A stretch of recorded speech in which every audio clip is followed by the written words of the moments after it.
I know the truth. I didn't kill Lily and Jack. It's been 6 weeks now since you've seen Lily and Jack. I just want to ask, how are you holding up? It's been from sadness to anger at this point. And I know the RCMP and major crimes are working around the clock trying to piece everything together. And I'm grateful for that. But it always leaves the question, 6 weeks has gone by. And we know at this point they're not in the woods. And where are they? That's the stepfather of 2 missing Nova Scotian children, and I agree. He knows the truth, he didn't kill them, and they're not in the woods. So in today's video, let's watch the rest of Daniel's CBC interview and see what else he reveals. I'm Deception Detective, an attorney trained in statement analysis. This channel exposes lies and manipulation. If that's your thing, hit subscribe. For exclusives and other cool perks, join the channel. Link in description. The most common type of lie is a lie of omission. In other words, the speaker simply leaves out key information. That's the reason I can say I honestly agree with everything he said in that clip, but I still think he has guilty knowledge. When he said he knows the truth about his guilt or innocence, I believe him, but I think he was omitting the fact that he knows who is guilty. When he said he didn't kill Lily and Jack, I believe that too, but I think he's omitting the fact that he knows how they died. Finally, when he said he knows the kids aren't in the woods around his house, I think that's because he's omitting the fact that he has a very good idea of where they actually are. Alright, without further ado, let's watch. I know the truth. I didn't kill Lily and Jack. It's been 6 weeks now since you've seen Lily and Jack. I just want to ask, how are you holding up?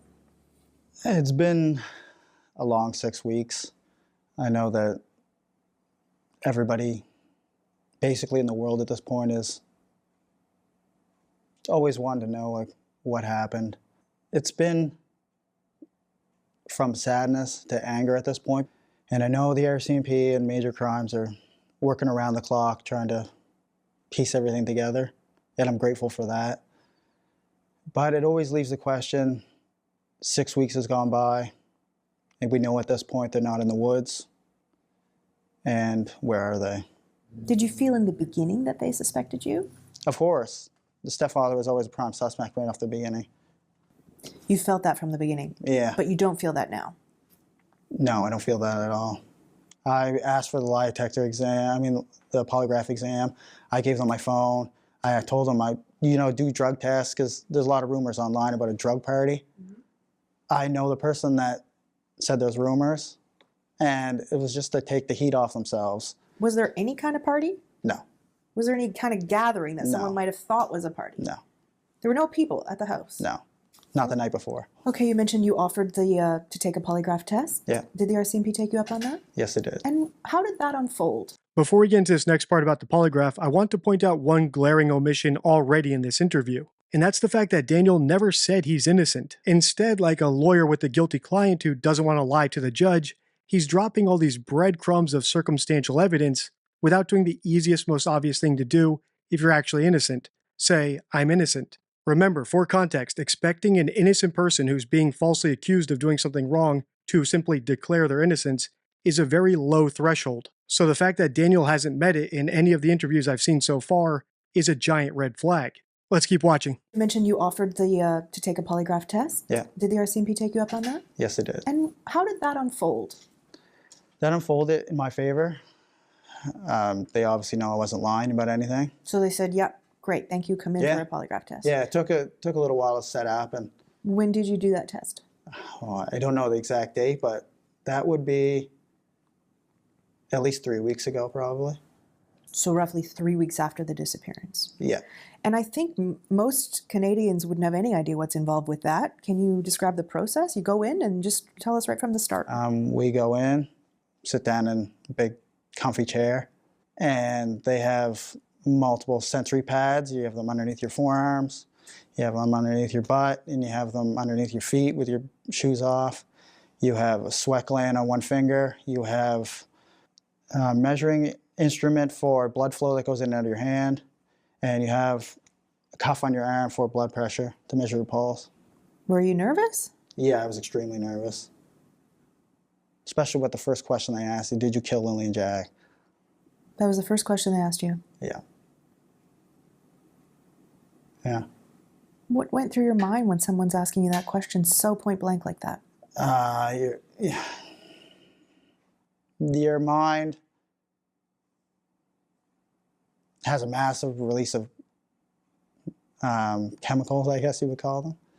Just, it's like your stress levels just astronomically through the roof, and your body doesn't know what to do, because it's not every day the way you're hooked up to machines in an interrogation room where someone asks you questions like that. What other kinds of questions did they ask you? All the questions pertain to the death of Lillian J. Are you accessory to the murder of Lillian J? They were all. So all of the questions assumed that the children are no longer alive. Yeah. There were no questions at all about, did you take them somewhere? Could No. they be somewhere? No. The police have done a number of polygraph tests. They've done 53 formal interviews. Do you know who these people are? Yeah. That's a lot of interviews. It is a lot of interviews. A lot of them are my family, people that live in the area. And those interviews, typically, my interview was 4 hours. And a lot of the interviews from my family were 1-2 hours. So there's a lot of time taken up, and they ask detailed questions. Do you know who else actually took a polygraph test? I mean, I do, but I'm not going to say anything that's going to impede the investigation. Okay. When did you find out the result of your test? Immediately right after. What did they say to you? You did a good job, you passed. There's lots of problems here, like the fact that he used the definite article "the" about the murder of Lillian Jack as if he knows it's a real thing, or how he described everything in third person. You do this, you feel that, as if he wasn't actually describing things that he personally experienced.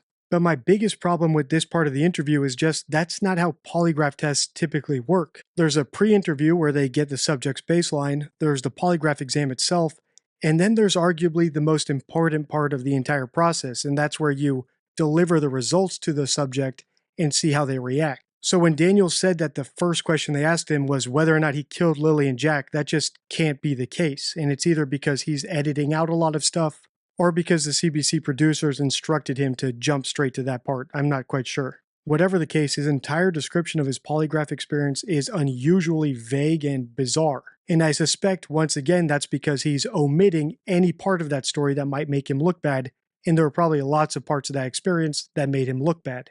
Let's keep going. When did you find out the result of your test? Immediately right after. What did they say to you? You did a good job, you passed. And how did that feel? Good.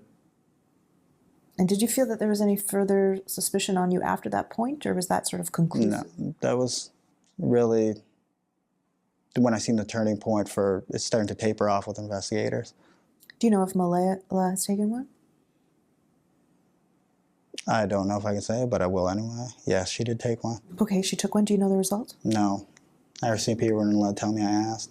You said you feel like everyone in the world wants to know what happened to Lillian Jack. Yeah. Why do you think that is? Why do you think this is getting so much attention?